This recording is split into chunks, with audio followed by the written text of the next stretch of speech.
శ్రీకాకుళం జిల్లా కలెక్టర్గా స్వప్నిల్ దినకర్ వచ్చి ఏడాది అయింది. ఈ ఏడాదిలో ఈ జిల్లా అడ్మినిస్ట్రేషన్లో ఆయన ఎలాంటి మార్క్ చూపించారు, ఫ్యూచర్లో ఎలాంటి టార్గెట్స్తో ఆయన ముందుకు వెళ్ళాలనుకుంటున్నారు అనేది ఆయన అడిగి తెలుసుకుందాం. సార్ చెప్పండి, ఈ యోగాంధ్ర కార్యక్రమం కావచ్చు, లేదంటే పల్లి పండగ కావచ్చు, ఈ కార్యక్రమాలతో మీ మీద ఒక ఎక్స్పెక్టేషన్ అనేది భారీగా పెరిగింది.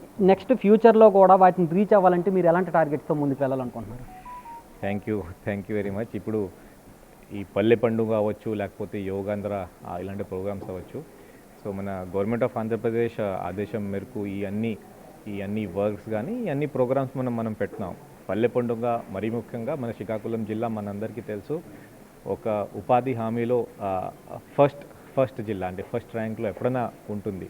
బట్ కానీ లేబర్ కంపోనెంట్ ఎక్కువ ఉండగా మనకి మటీరియల్ కంపోనెంట్ మన ఈ సరైన వర్క్స్ చేయలేక మనం ఇప్పటి వరకు ఎంత భారీగా మనం చేయలేకపోయాం. సో కాబట్టి నేను అంటే వచ్చిన తర్వాత కాదు, బట్ కానీ ఒక రివ్యూ తీసుకున్న తర్వాత ఏం అనిపించింది అంటే, ఇక్కడ లోకల్ లెవెల్ ప్రాబ్లమ్స్ కొన్ని ల్యాండ్ ఇష్యూస్, ఇది కాకుండా కొన్ని మటీరియల్ సప్లై కొన్ని ఇష్యూస్ మన దృష్టికి వస్తే ఆనరబుల్ పబ్లిక్ రిప్రజెంటేటివ్స్, మినిస్టర్ గారు అవ్వచ్చు, ఎమ్మెల్యే గారు అవ్వచ్చు, అందరితో ఒక మీటింగ్ తీసుకొని ఈ ఇష్యూస్ ఎక్కడ రాకూడదు, ఈ శాండ్ సప్లై కానీ, తర్వాత సిమెంట్ సప్లై కానీ, ఈ అన్ని ఇష్యూస్ సాల్వ్ చేస్తూ మనం నరేగాలో హైయెస్ట్ అమౌంట్ మన జిల్లాలో మనం వాడగలిగాం. దీంట్లో మరీ ముఖ్యంగా చేస్తే మన మార్చ్ 2025 నాటికి 330 కిలోమీటర్స్ రోడ్ పల్లె పండుగలో హార్డ్లీ ఒక 5 monthsలో మనం కన్స్ట్రక్ట్ చేయగలిగాం. సో అదే చాలా మంచి అచీవ్మెంట్. నేను స్పెసిఫిక్గా మన దగ్గర ఉన్న ఆల్ ద నరేగా వెండర్స్కి, ఇది కాకుండా మన పంచాయతీ స్టాఫ్కి అందరికీ థ్యాంక్స్ చెప్తున్నాను. ఇది కాకుండా మీరు చెప్పినట్టు యోగాంధ్ర చాలా ఇంపార్టెంట్ ప్రోగ్రామ్, చాలా బ్యూటిఫుల్ ప్రోగ్రామ్. ఇది ఫస్ట్ ఆఫ్ ద కైండ్. మనం పబ్లిక్కి పిలుపు ఇస్తే పబ్లిక్ సొంతంగానే యోగా ఏంటి, యోగా ఎగ్జాక్ట్గా ఏం చేయాలి, మన సచివాలయం సిబ్బందితో మన మెడికల్ అండ్ హెల్త్ స్టాఫ్, పర్టికులర్గా ఆయుష్ స్టాఫ్ అందరికీ ఒక ట్రైనింగ్ ఇవ్వడం జరిగింది. సమ్మర్ సీజన్లో అగ్రికల్చర్, రెవెన్యూ, ఇరిగేషన్, హార్టికల్చర్, కొన్ని ఏరియాస్లో ఫారెస్ట్, ఇది కాకుండా మెయిన్గా నరేగా, ఈ అందరు సమయంతో ఎక్కడెక్కడ ఈ కాలువలు ఉన్నాయి అన్నీ క్లీన్ చేయడం, నరేగా డబ్బు సరిగా వాడడం. ఇది కాకుండా మనకి కాడా funds, command area development funds కొన్ని ఉంటాయి, మన దగ్గర డిస్ట్రిక్ట్ మినరల్ ఫండ్ కొంత ఉంది. సో చాలా వరకు మనం ఈ cleaning of the canals, cleaning of the ఈ బెడ్స్, కెనాల్ బెడ్స్, ఇది కాకుండా కొన్ని ఈ వాటర్ షెడ్ ఏరియా డెవలప్మెంట్ కూడా మనం కొన్ని చేయగలిగాం.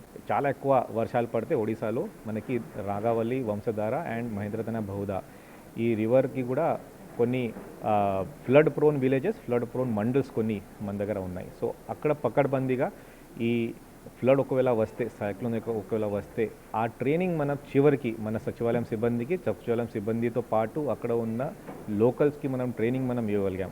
ఆ ట్రైనింగ్ ప్రతి సంవత్సరం ఇవ్వాలి, బట్ లాస్ట్ ఇయర్ మనం కొద్దిగా పకడ్బందీగా ఉంటే ఎటువంటి ఒక హ్యూమన్ లాస్ లేకుండా మనం లాస్ట్ ఇయర్ మనం చేయగలిగాం. సో సార్, ఇప్పుడు గ్రీవెన్స్లో చాలా మంది వాళ్ళ సమస్యలు చెప్పుకోవడానికి వస్తున్నారు, కాకపోతే వాటి పరిష్కారం ఎంతవరకు ఉంది, ఎంతవరకు పరిష్కారం చూపిస్తున్నారు? సో ఇప్పుడు నేను చెప్పినట్టు గ్రీవెన్సెస్ 2 రకాలు ఉంటాయి.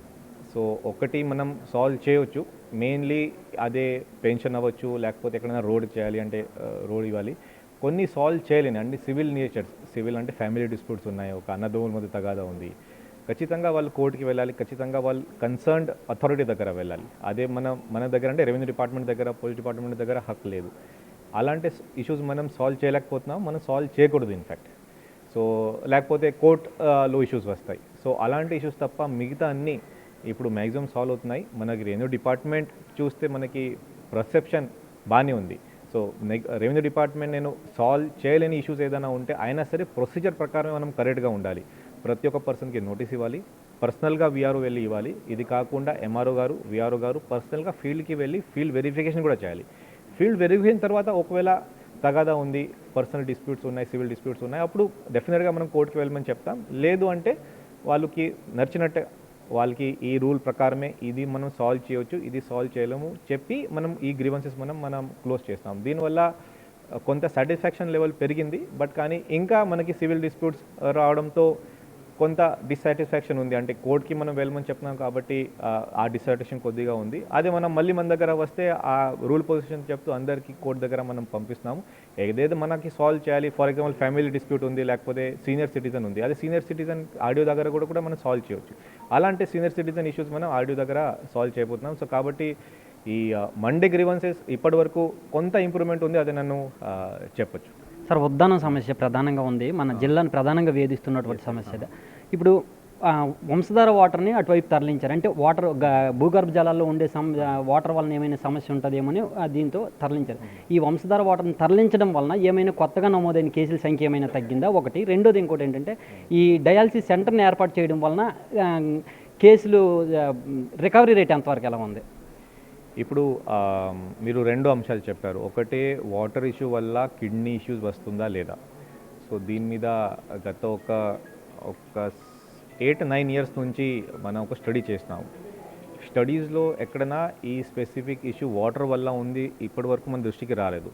బట్ అయినా సరే ఉద్దానం ఏరియా ఇది ఒక వాటర్ స్కేర్స్ ఏరియా కాబట్టి వంశధార నుంచి హీరామండలం ప్రాజెక్ట్ నుంచి నీల్ ఉద్దానం ప్రాజెక్ట్ ద్వారా మన ఉద్దానం ఏరియాలో ఉన్న 7 మండల్స్కి పంపించడం జరుగుతుంది. విలేజ్ ఒక పాయింట్ దగ్గర మనం ఇప్పటివరకు వాటర్ ఇస్తున్నాము. వచ్చే జల్ జీవన్ మిషన్లో అదే ప్రతి ఇంటికి వాటర్ ఇవ్వడానికి కూడా టెండర్స్ పిలవడం జరిగింది. వర్క్స్ కూడా చాలా చోట్ల స్టార్ట్ అయింది. అదే ఒకటి.